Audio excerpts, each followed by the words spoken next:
Esta Santa Missa será aplicada pelas intenções de saúde dos ouvintes do sermão, João Cota e Filipa Sousa, e por alma de Maria Clotilde Rocha Ferreira Miranda. Em nome do Pai, e do Filho e do Espírito Santo, a graça de nosso Senhor Jesus Cristo, o amor de Deus, nosso Pai, a comunhão do Espírito Santo, presente no meio de nós, estejam convosco. Meus queridos irmãos e irmãs, reunimos-nos nesta sexta-feira para celebrarmos o segundo dia do Tríduo de preparação para a festa em honra da Imaculada Conceição, Rainha e Padroeira do nosso Portugal. Para bem o fazermos, vamos pedir ao Senhor que purifique o nosso coração de todas as faltas.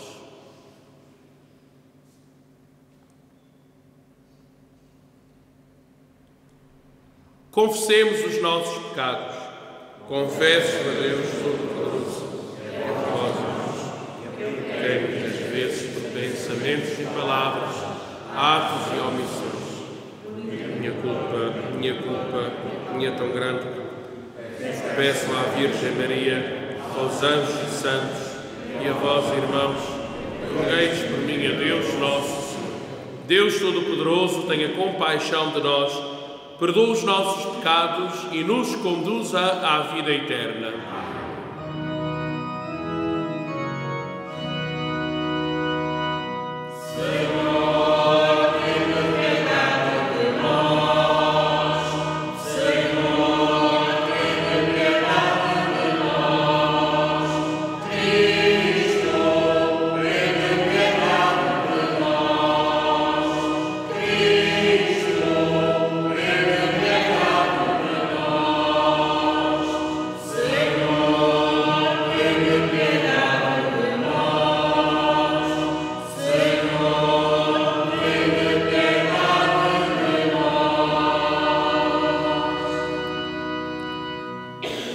Oremos. Mostrai, Senhor Jesus, o vosso poder e vinde em nosso auxílio. Libertai-nos dos perigos que nos ameaçam por causa dos nossos pecados e salvai-nos pela vossa misericórdia. Vós que sois Deus e viveis e reinais com o Pai na unidade do Espírito Santo, por todos os séculos dos séculos. Leitura do livro de Isaías. Assim fala o Senhor Deus: daqui a muito pouco tempo não há do Líbano transformar-se num jardim e o jardim parecer uma floresta?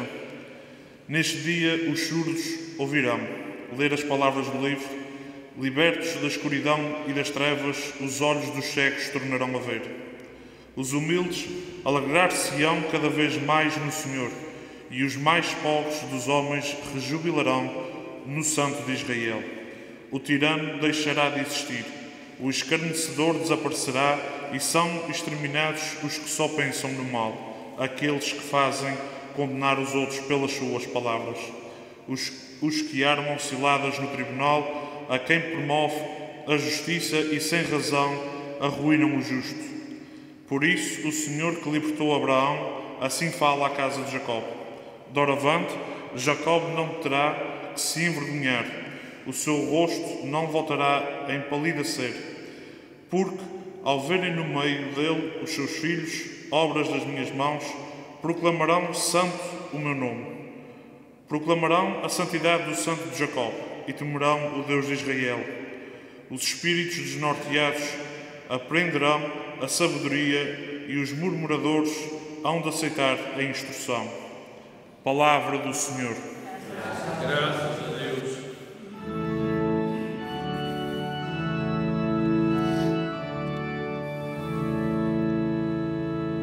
Tu és a honra do nosso povo, tu és a honra do nosso povo, tu és a honra do nosso povo, tu és a honra do nosso povo. Bendita sejas, minha filha, pelo Deus Altíssimo. mais do que todas as mulheres sobre a terra. E bendito seja o Senhor nosso Deus, Criador do céu e da terra. Tu és a honra do nosso povo, tu és a honra do nosso povo.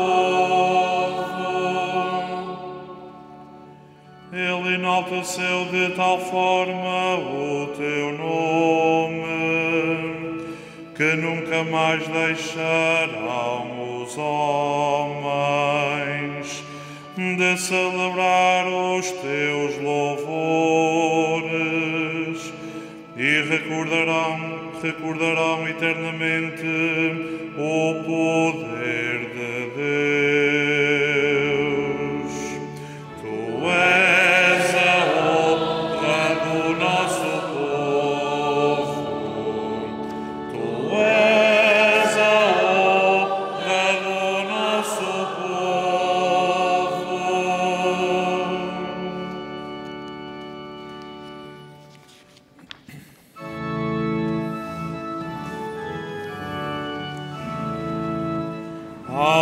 Aleluia, aleluia, aleluia.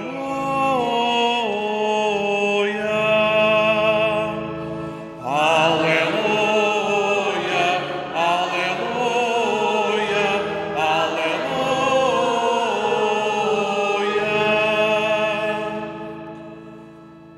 O Senhor virá com poder e majestade,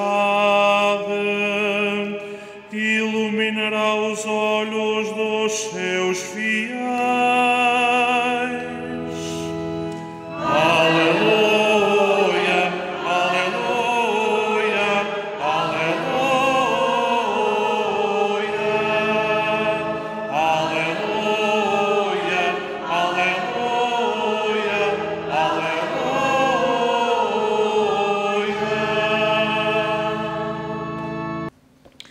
O Senhor esteja convosco. Evangelho do nosso Senhor Jesus Cristo segundo São Mateus. Naquele tempo, Jesus pôs-se a caminho e seguiram-no 2 cegos, gritando: Filho de Davi, tem piedade de nós. Ao chegar a casa, os cegos aproximaram-se dele. Jesus perguntou-lhes: Acreditais que posso fazer o que pedis? Eles responderam: Acreditamos, Senhor. Então Jesus tocou-lhe nos olhos e disse: Seja feito segundo a vossa fé. E abriram-se os seus olhos. Jesus advertiu-os, dizendo: Tende cuidado para que ninguém o saiba. Mas eles, quando saíram, divulgaram a fama de Jesus por toda aquela terra. Palavra da salvação. Aleluia, aleluia, aleluia,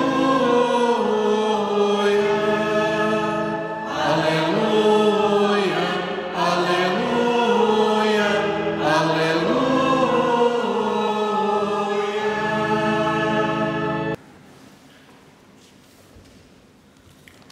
Meus queridos irmãos e irmãs, segundo dia do nosso tríduo preparatório, a escutarmos mais uma vez as leituras que o Senhor nos propõe para este dia. As leituras desta sexta-feira da primeira semana do Advento. A primeira leitura tem uma mensagem muito bonita, uma mensagem de esperança. O profeta Isaías, quando proclamou esta mensagem, o povo estava a viver em grandes dificuldades. A vida não estava fácil. Aliás, a vida das pessoas daquele tempo, do povo de Deus daquela época, estava muito difícil, muito mesmo. Estava a viver a experiência do exílio da Babilónia, quando o povo foi mandado para longe da sua terra, como se agora nos obrigassem. Para falar do exílio da Babilónia, eu costumo dizer que é bom a gente comparar com a nossa vida. É como se agora dissessem: vocês vão sair das vossas freguesias, da vossa ilha, e deixar tudo para trás. vão deixar a vossa casa, os vossos gados, as vossas terras, isso fica tudo para trás e vão ir para onde vos mandarem. É uma crise grave. Se hoje nos pedissem isto, era uma crise grave. Mas, mais palavra, menos palavra, foi isto que aconteceu ao povo de Deus no Antigo Testamento. Foram deportados para a Babilónia e o profeta Isaías, nesse contexto de sofrimento, foi o homem da esperança. Foi o homem que fez ver ao povo que as coisas não iam acabar assim. As coisas não iam acabar mal, iam acabar em bem. De facto, a primeira leitura é cheia de esperança. Isaías vê as coisas negativas transformarem-se em coisas positivas. Os surdos que passam a ouvir as palavras do livro, ou seja, que passam a ouvir a lei. Os surdos, os cegos que voltam a ver, os cegos voltam a ver. Os humildes que se vão alegrar, os pobres que vão alegrar-se. O tirano não vai mais existir. E agora podia fazer a lista por aqui fora, mas torna-se muito cansativo. O que Isaías quer dizer é que todas as situações de mal, de morte, de maldade vão desaparecer. O que é que isto nos dá? Dá-nos uma palavra de muita esperança, de que o mal não vai levar a melhor. Aliás, até já posso antecipar, sem querer fazer o sermão de amanhã, mas nós vamos ver na primeira leitura de amanhã que o mal não leva a melhor. Na leitura do livro do Gênesis, há aquela oposição entre o bem e o mal não leva a melhor, nunca. Com Deus é o bem que leva sempre a melhor. Isso deve mudar a nossa maneira de viver, a nossa maneira de pensar, sobremaneira. É muito diferente viver com esta consciência ou sem ela. É muito diferente. Quando nós vivemos com dificuldades, e todos nós passamos por dificuldades na nossa vida, mas estamos conscientes da presença de Deus, de que Ele é que está no horizonte, a gente vive de uma maneira. Agora digo-vos uma coisa que digo muitas vezes: deve ser muito triste viver sem Deus. Quem vive, e eu penso isto muitas vezes, é uma coisa que me baralha a cabeça, já agora desabafo, é uma coisa que me baralha a minha cabeça. Uma pessoa que vive sem esperança na vida eterna, eu não sei como é que vive. Isto baralha-me o meu juízo, baralha a sério. Porquê? Viver só para este mundo, e os meus paroquianos estão muito habituados a ouvir este discurso, porque de vez em quando isto vem à baila, e eu digo, a mim faz-me comichão na minha cabeça. Como é que a gente pode viver apenas a pensar neste mundo? É uma tristeza. É uma tristeza. Então a gente vai viver como um cão ou como um gato que morre e acaba tudo. Misericórdia. É uma desgraça. Para mim é uma desgraça. Então para que é que a gente ama? Para que é que a gente sofre? Para que é que a gente perdoa? Para que é que a gente vive? Se isto vai acabar num instante. A mim faz-me pensar. Muito a sério. Ou seja, a gente não vive só com os olhos postos nesta terra. A gente vive com os olhos postos em Deus. E a última palavra, como eu vos dizia, a partir da primeira leitura, a última palavra vai ser de Deus. A última palavra não vai ser nossa. Senão, misericórdia. Para que é que a gente rezava pelos defuntos? Para que é que a gente fazia funerais? Não valia a pena. Por que é que a gente enterra os nossos mortos com fé? É porque a gente tem confiança na vida eterna. A gente pede por eles. Por que é que a gente reza pelos defuntos? Por que é que a gente se esforça por fazer o bem? É porque aquilo que a gente faz não se vai perder. Se tudo o que a gente faz é para se perder por um rego abaixo d'água, não vale a pena. Portanto, isto está fundado na nossa fé, nos nossos valores, no nosso acreditar na vida eterna e acreditar que as coisas deste mundo não vão ficar só aqui. Vão passar. para outra margem, onde Deus nos espera. E isto muda muito, digo-vos e repito, muda muito a maneira de nós pensarmos a nossa vida. Quando a gente passa a viver com os olhos na eternidade, é muito diferente. Muito.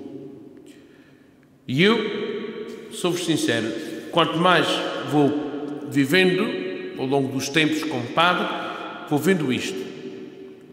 Quanto mais consciência nós temos da nossa vida passageira, mas também a consciência da misericórdia de Deus, mais as coisas se transformam.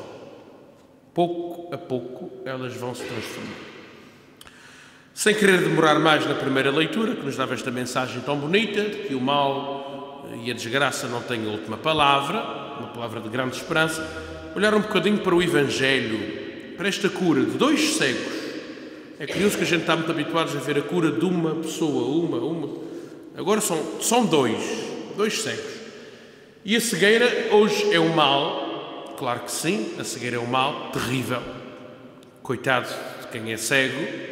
Eu lembro-me, quando estava a ler este Evangelho, lembrei-me de um senhor da minha freguesia, um homem bom que perdeu a vista na terceira idade já, e aquele homem era tão ativo, tão bom e sofreu tanto com isso. Por acaso, quando estava a ver este Evangelho, pensei nele, que Deus o tenha na glória no céu, já faleceu há uns anos, e a vida daquele homem fazia-me pensar, um homem que tinha uma vida ativa e de um momento para o outro, pela falta da vista, ficou impossibilitado de tanta coisa.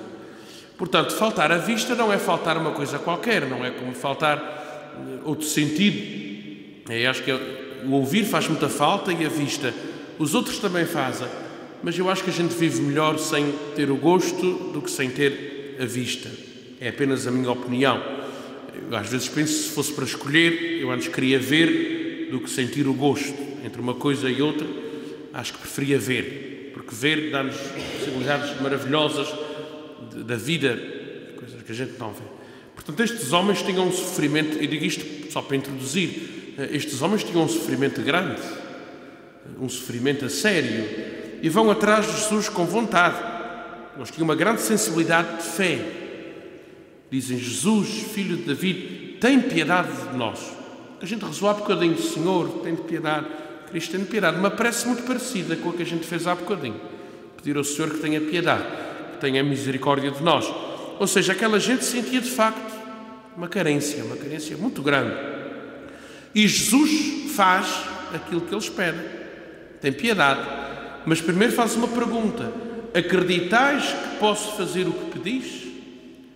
Ou seja, o milagre que Jesus fez não foi para fazer show, não foi para ser bonito, fez um milagre baseado na fé deles. Eles disseram que acreditavam e Jesus disse: seja feito segundo a vossa fé. Eu às vezes penso, Jesus podia-nos fazer esta pergunta diante das nossas cegueiras: acreditais que posso fazer? Quando a gente pede uma coisa a Deus, a gente acredita a sério ou está apenas a pedir por pedir, a pedir por costume, a pedir por hábito? Ou a gente pede porque acredita que Ele pode fazer? Ele pode, mas nós temos de crer que Ele pode, que Ele faz, que Ele cumpre a sua vontade, Ele cumpre a sua palavra. E depois de tudo acontecer, depois de todo este diálogo, vem um trecho que a mim muito me tocou. Diz-nos São Mateus, e abriram-se os seus olhos. Quando o milagre aconteceu, abriram-se os seus olhos. E eu pensava tantas vezes que os nossos olhos estão fechados. Tantas cegueiras que a gente tem. E precisamos de que o Senhor faça aquilo que fez com esta gente. Abrir os nossos olhos. E os nossos olhos estão fechados de várias maneiras. Estão fechados a Deus, muitas vezes. Quando a gente não quer ouvir o que Deus nos diz, não quer ver a verdade, quando a gente sabe o que é que Deus quer e a gente faz de conta que não vê, os nossos olhos estão fechados à sua vontade. Primeira coisa. Também às vezes os nossos olhos se fecham aos outros. também é um pecado grado, um pecado gradinho. Ou seja, nós vermos que os outros precisam e a gente fazer assim. Não vamos longe, porque quando nós tivermos falta, não vamos querer que os outros nos façam isso. Quando for para nós, a gente quer que os outros nos façam. Também é uma cegueira às vezes, uma cegueira grande, que é a gente ver que o outro precisa, fechar os olhos ou então virar a cara. A mim faz-me pensar. E depois há uma terceira cegueira, que foi a que me fez refletir ainda mais, que é a cegueira por relação a nós mesmos. Ou seja, nós não vermos o nosso interior, o nosso coração. Essa preocupou-me mais. É curioso, nós padres às vezes temos o problema ou a virtude de trabalhar muitas vezes as leituras, mas hoje esta cegueira foi a que me chamou mais a atenção, mais do que nas outras vezes. Pensei, às vezes o nosso coração é cego para se ver a si. Ou seja, vermos as nossas próprias cegueiras, olharmos para dentro de nós. Há aspectos dentro do nosso ser que se têm de transformar. É verdade que somos cegos, às vezes para Deus, para ver a sua palavra, cegos aos outros, mas até cegos para ver as nossas desgraças, o nosso interior, que às vezes precisa de luz. Precisa tantas vezes de luz.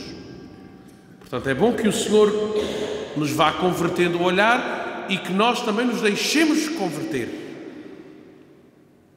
É uma cegueira terrível não ver aquilo que somos dentro de nós. Quem é que não tem as suas fraquezas? Quem é que não tem os seus podres, os seus pecados? Todos temos. Todos temos. Agora, não ser capaz de ver é mau. Porque podemos até ver a nossa relação com Deus, bem, eu não estou a cuidar da minha relação com Deus como devia, ou da minha relação com aquela ou esta pessoa, mas depois há coisas que são daqui, de dentro. E também é preciso ter os olhos abertos. Cuidar até de nós, cuidar do nosso interior. Contra mim falo, que às vezes me preocupo também em cuidar mais dos outros do que de mim, mas também é preciso aprender a cuidarmos de nós mesmos, da nossa vida, das nossas necessidades. E por fim dizia-vos apenas uma coisa: Jesus pediu silêncio àqueles 2 cegos que foram curados. Porquê? Porque naquela altura eles ainda não eram capazes de perceber como é que Jesus ia ser Messias. Pensavam no Messias político, libertador, e Jesus pede silêncio. Mas eles não se conseguem calar. E São Mateus termina dizendo que eles, quando saíram, divulgaram a fama de Jesus por toda aquela terra. Porquê? Porque quem se deixa tocar por Jesus não consegue ficar calado. Mesmo que Jesus peça, é difícil ficar calado. Eu pensava numa comparação muito simples, muito corriqueira, que pode dar para sorrir. Quando uma pessoa ama outra, quando alguém começa a namorar alguém, as pessoas que já viveram experiências de namoro, até parece que tem vontade de contar a alguém da confiança. Não é contar a toda a gente, mas quer-se dizer que está com o olho naquela pessoa, está-se com aquela vontade, com aquele amor, com aquele carinho. A gente sente necessidade de comunicar aos outros aquilo que a gente tem. E quando a gente não sente necessidade de comunicar o amor de Deus aos outros, eu só encontro uma explicação. É porque talvez falta encontrarmos-nos com Ele. Quem não se encontrou a sério, não sente vontade de comunicar. Não sente porque não tocou lá no fundo do coração. Quando Deus nos toca, nós temos de o levar. A nossa vida não pode ser igual, como diz o Papa Francisco, numa das suas exortações apostólicas. A nossa vida não pode ser igual. A vida de quem conheceu Jesus e não conheceu, de quem ouviu falar e não ouviu, a vida não pode ser igual. Quando Jesus toca, como tocou aqueles cegos e mudou a sua vida, a vida tem de ser diferente. Tem de ser diferente. Não pode ser a mesma coisa. A vida, por exemplo, deixem que use apenas uma comparação. A vida de uma pessoa, e aqui falo à vontade, porque não estou a pensar em ninguém em particular, estou a falar de uma forma genérica, mas, por exemplo, a vida de uma pessoa que faz catequese com as suas crianças, com os seus adolescentes. Se aquela pessoa não experimentou a presença de Jesus, como é que a pode comunicar aos outros? Não pode. Não pode. Se Jesus não lhe tocou, se não fez uma experiência de conversão, de ouvir a palavra de Deus, deixar transformar a sua vida, como é que pode anunciar uma coisa que não lhe tocou dentro? E eu podia dizer isto de um padre, de um membro do movimento, de um serviço, de qualquer coisa da paróquia, podia dizer de qualquer pessoa. Se Jesus não nos tocou dentro, como é que a gente o vai transmitir? Não vai. Aqueles que no Evangelho transmitiram Jesus fizeram uma experiência forte. E se houve alguém que fez uma experiência única, foi a Virgem Santíssima, a Senhora da Conceição, uma experiência de encontro profundo com Deus, que transformou a sua vida e que a fez dar o grande sim que nós também podemos dar, não como ela, certamente, mas de acordo com as nossas medidas e com a nossa capacidade. Seja louvado nosso Senhor Jesus Cristo. Irmãs e irmãos, como os dois cegos, curados por Jesus, peçamos nós também ao Pai Celeste que nos cure dos males que nos afligem, dizendo: Senhor, venha a nós o vosso reino.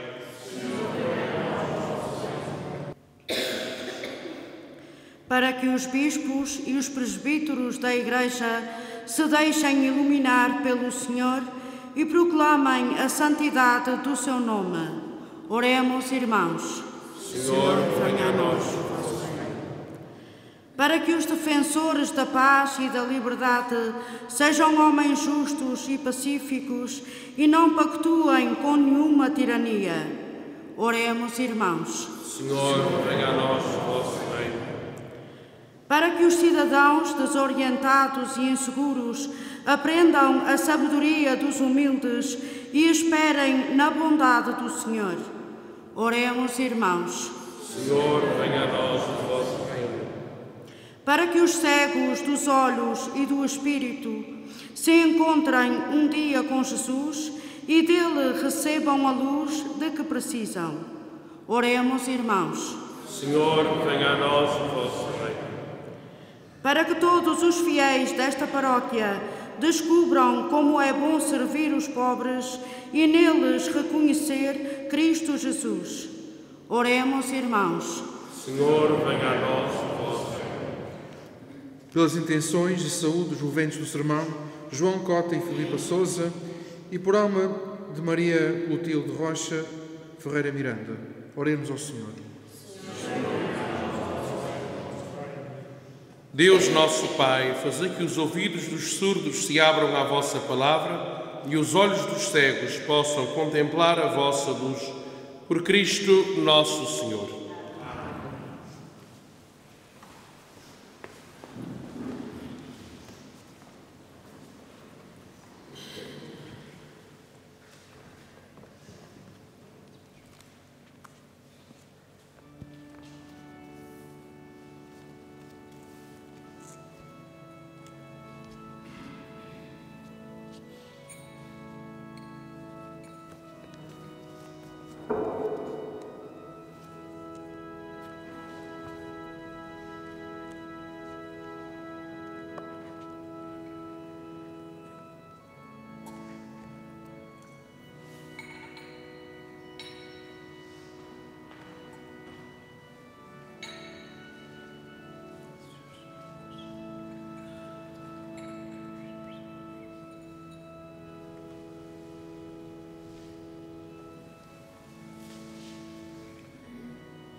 Orai, irmãos e irmãs, para que o meu e o vosso sacrifício seja aceito por Deus Pai Todo-Poderoso.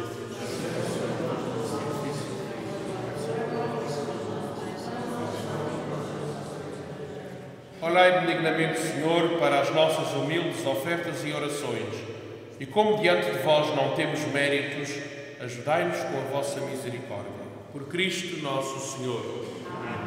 O Senhor esteja convosco. Corações ao alto. Demos graças ao Senhor nosso Deus.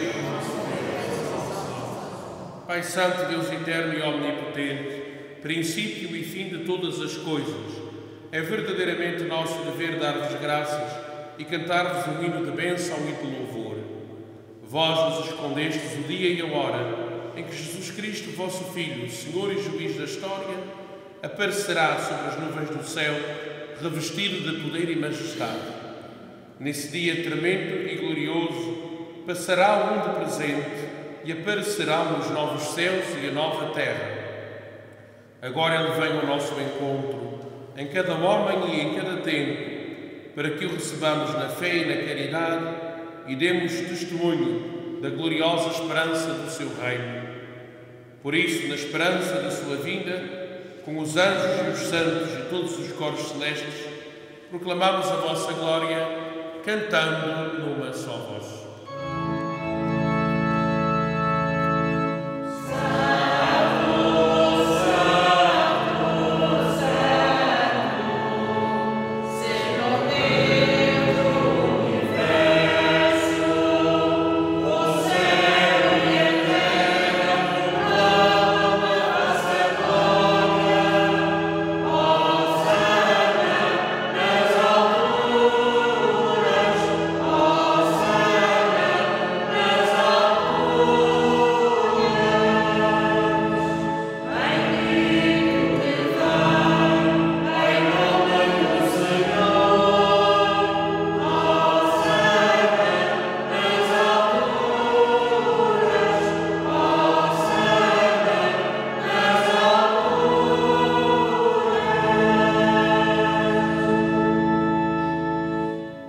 Vós, Senhor, sois verdadeiramente santo, sois a fonte de toda a santidade. Santificai estes dons, derramando sobre eles o vosso Espírito, de modo que se convertam para nós no corpo e sangue de nosso Senhor Jesus Cristo. Na hora em que Ele se entregava para voluntariamente sofrer a morte, tomou o pão e, dando graças, partiu e deu aos seus discípulos, dizendo: Tomai todos e comei. Isto é o meu corpo, que será entregue por vós.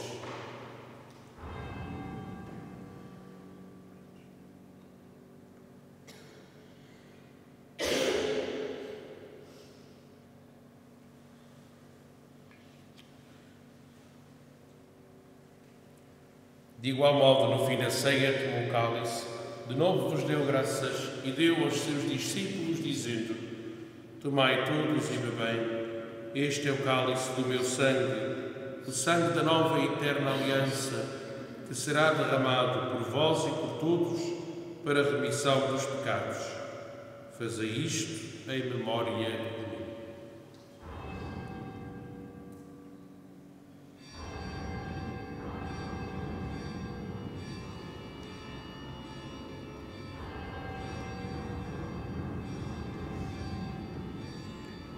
Mistério da fé.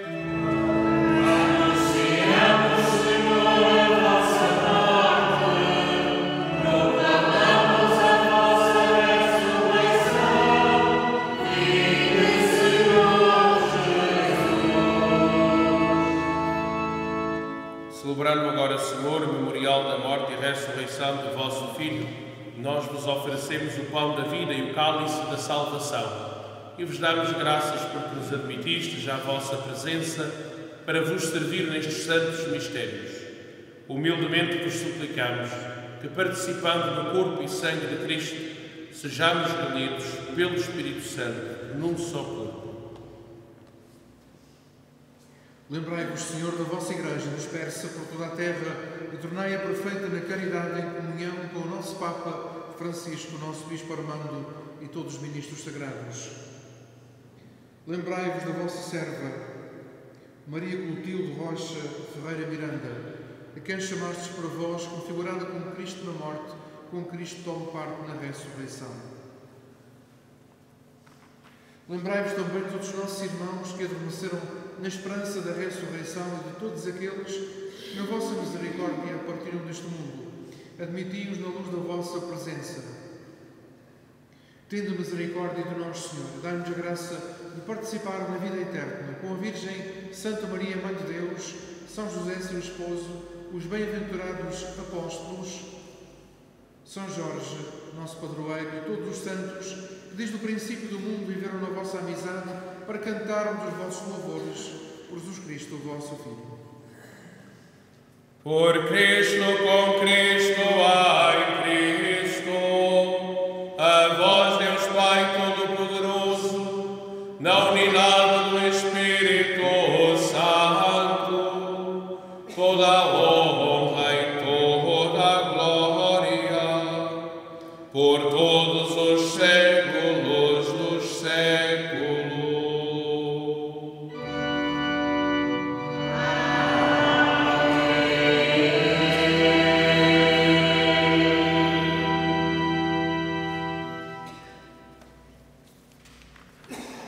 Em comunhão com toda a Igreja, ousamos dizer: Pai nosso, que estais nos céus, santificado seja o vosso nome. Venha a nós o vosso reino. Seja feita a vossa vontade, assim na terra como no céu. O pão nosso de cada dia nos dai-nos. Perdoai-nos as nossas ofensas, assim como nós perdoamos a quem nos tem ofendido. E não nos deixeis cair em tentação. Livrai-nos de todo o mal, Senhor, e dai ao mundo a paz em nossos dias, para que, ajudados pela vossa misericórdia, sejamos sempre livres do pecado e de toda a perturbação, enquanto esperamos a vinda gloriosa de Jesus Cristo, nosso Salvador. Senhor Jesus Cristo, que dissestes aos vossos apóstolos: deixe-vos a paz, dou-vos a minha paz. Não olheis os nossos pecados, mas a fé da vossa Igreja, e dai-lhe união e a paz segundo a vossa vontade. Vós que viveis e reinais pelos séculos dos séculos. Amém. A paz do Senhor seja sempre convosco. Saudai-vos na paz de Cristo.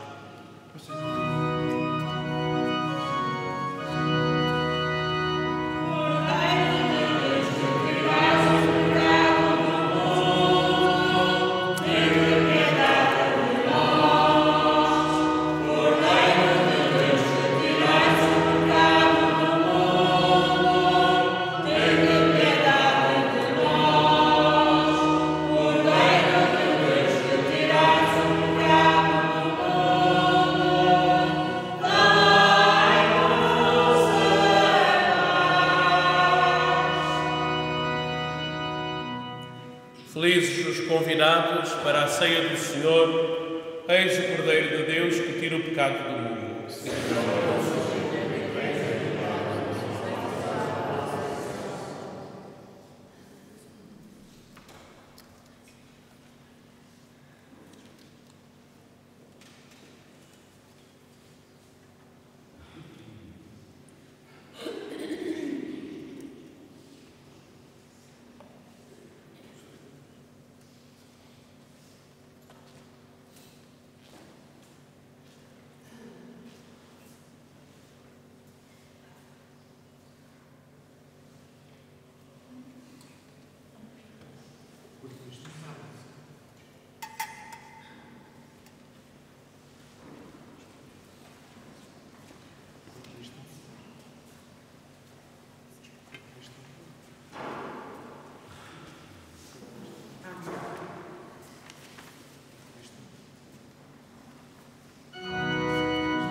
Oremos.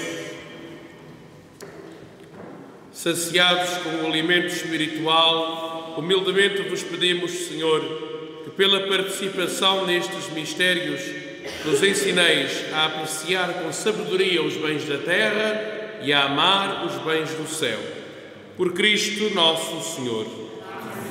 O Senhor esteja convosco. Deus omnipotente e misericordioso, que vos dá a graça de comemorar na fé a primeira vinda do seu Filho unigênito e de esperar confiadamente a sua vinda gloriosa, vos ilumine e enriqueça com as suas bênçãos na celebração dos mistérios do Advento. Amém. Deus vos conserve durante esta vida, firmes na fé, alegres na esperança e generosos na caridade. Amém. A vós que esperais na alegria espiritual o próximo nascimento do nosso Redentor, conceda-vos Deus o prémio da vida eterna, quando Ele vier de novo na majestade da sua glória. Amém.